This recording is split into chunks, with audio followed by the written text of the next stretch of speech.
No marriage registration means you have no rights, Marcus smirked, lounging on our leather couch with an air of superiority that made my skin crawl. Jessica and I have discussed it, and she'll be moving in next week. You can take the guest room or leave. Your choice. I stood in our living room, my living room, gripping my coffee mug so tightly my knuckles turned white. At 34, I never imagined my husband of 8 years would be sitting there, casually telling me his 23-year-old girlfriend was replacing me in my own home. You really think it's that simple? I asked, keeping my voice steady despite the rage building inside me. No marriage certificate means I just disappear. He laughed, that condescending sound I'd grown to hate over the past year. Exactly. I checked with my lawyer. Without official registration, you're just someone who's been living here. Jessica and I are starting fresh, and legally, you can't stop us. I set my mug down carefully on the coffee table, the same table I picked out when we first moved in. Marcus had insisted we didn't need to register our marriage back then. Why waste money on paperwork? He'd said. We know we're committed to each other. Now I understood the real reason. When does Jessica arrive?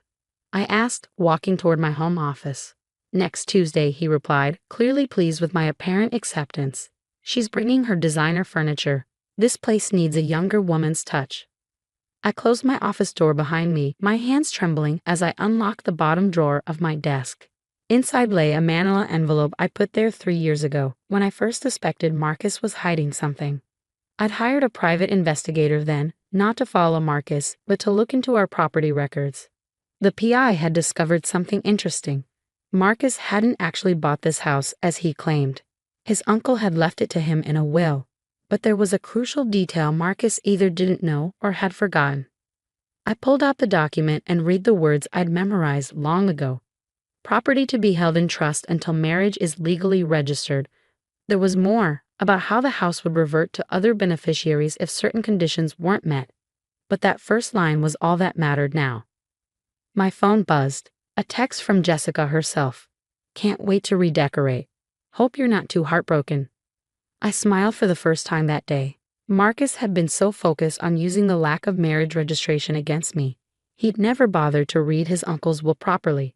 The house wasn't his to give away, and Tuesday was going to be very interesting. Walking back to the living room, I found Marcus on the phone, probably with Jessica, discussing their plans for my home. He looked up as I approached, his expression smug. One question, I said, holding the envelope behind my back. Did you ever actually read your Uncle Robert's will? The full version, I mean. His brow furrowed slightly. What does that have to do with anything? Everything, actually. I pulled out the document and held it up. Because according to this, you don't own this house. Not legally, not until you register a marriage, and since you never did. The color drained from his face as I placed the document on the coffee table. That's impossible, he whispered, reaching for the papers with shaking hands. Your uncle was old-fashioned. I continued, enjoying the way Marcus's confidence crumbled with each word. He believed in doing things properly. Marriage, registration, all of it. Without that, the house belongs to the trust. And guess who I spoke to last week? Marcus looked up at me, realization dawning in his eyes. You didn't. The trustees were very interested to learn about your situation. They'll be here Tuesday too.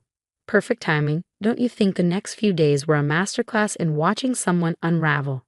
Marcus spent hours on the phone with his lawyer, his voice growing increasingly desperate as he realized the trap he'd laid for me had snapped shut around him instead. There has to be a way around this, he hissed into his phone, pacing our kitchen. I've been living here for 10 years. I sat at the breakfast bar, calmly sipping my morning coffee. 8 years, I corrected.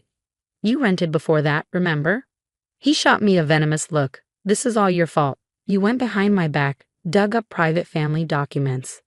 Public records, actually, I cut in. Your uncle's will is filed with the county. Anyone can look it up. I just did my homework. His phone buzzed again. Probably Jessica. She'd been texting constantly since yesterday, demanding updates. Their perfect plan was falling apart, and she wasn't taking it well. Jessica's already given notice on her apartment, Marcus said, trying a different approach. His voice softened, attempting the charm that used to work on me. Be reasonable. We can figure something out, split the value maybe. I raised an eyebrow. Split what value? You don't own anything to split. The trustees were very clear. Without a legally registered marriage, you're just a tenant who's been living here rent-free. The doorbell rang, making Marcus jump. I checked my watch. Right on time. That'll be Mr. Patterson from the trust, I said, standing up. He wanted to do a preliminary inspection before Tuesday. Marcus grabbed my arm as I passed. Wait. We can fix this. We could register our marriage now quickly. I gently removed his hand. You already announced your intentions to move your girlfriend in. Pretty sure that violates the spirit of the marriage requirement. I walked to the door, leaving him standing there, face ashen. Mr. Patterson was exactly as I remembered from our meeting last week, elderly, impeccably dressed, and radiating no-nonsense efficiency. Mrs. Walker, he greeted me formally, using my maiden name. Everything in order. Come in, I said, leading him to the living room where Marcus stood frozen. Mr. Patterson, this is Marcus. Marcus, this is your uncle's estate trustee. The look Mr. Patterson gave Marcus could have frosted glass. Ah yes, the nephew who thought he could circumvent his uncle's wishes. He pulled out a folder. I've brought the relevant documents. Your uncle was quite specific about his expectations for this property. Marcus sank onto the couch, all pretense of control evaporating. Uncle Robert wanted me to have this house. He told me. He wanted you to have a proper marriage and family here, Mr. Patterson corrected, not to use it as a bachelor pad while playing house with various young ladies. I bit back a smile at Marcus's expression. Mr. Patterson had done his research thoroughly. The trust position is clear, he continued, laying out papers on the coffee table. You had 8 years to fulfill the conditions of inheritance. You chose not to. Therefore, the property reverts to the trust's control. Marcus's phone buzzed again. He glanced at it, then quickly looked away. I caught a glimpse of Jessica's message. The movers are all booked. Can't wait. How long do I have? Marcus asked, his voice hollow. The trust requires vacant possession by next Friday. Mr. Patterson replied. That's 10 days to make alternative arrangements. He turned to me. Mrs. Walker, given the circumstances, the trust is prepared to offer you a short-term lease at a favorable rate, should you wish to stay. I smiled, thinking of the apartment I'd already viewed. Thank you, but I have other plans. Marcus's head snapped up. You knew this was coming. You've been planning this. Unlike you, I said quietly, I believe in being prepared. After Mr. Patterson left, Marcus sat in silence for a long time, staring at nothing. Finally, he looked at me, really looked at me, perhaps for the first time in years. When did you figure it out? He asked. About the house. 3 years ago. About Jessica. Last year, when you started pushing back against registering our marriage. You got sloppy with your texts. He nodded slowly. And he waited all this time? I waited until you showed me exactly who you are, I replied. Until you tried to use the lack of registration against me. Karma's interesting that way. Tuesday arrived with all the drama I expected. I was in the kitchen, packing the last of my cookware, when I heard the commotion outside.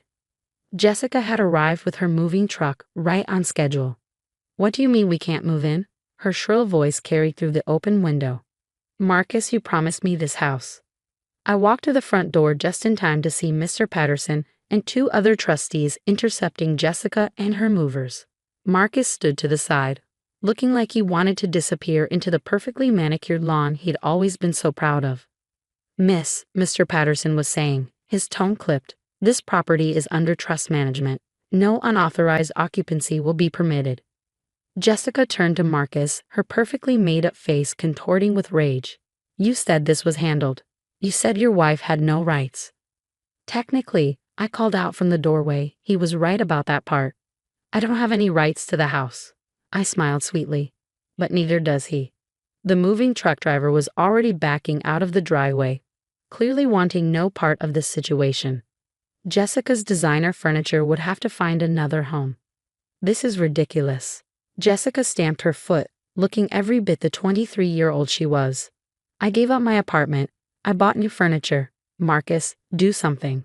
But Marcus just stood there, defeated. He'd spent the last week frantically searching for loopholes, calling in favors from lawyer friends, even trying to contact other family members who might influence the trust. Nothing had worked. The trust position is final, Mr. Patterson stated firmly.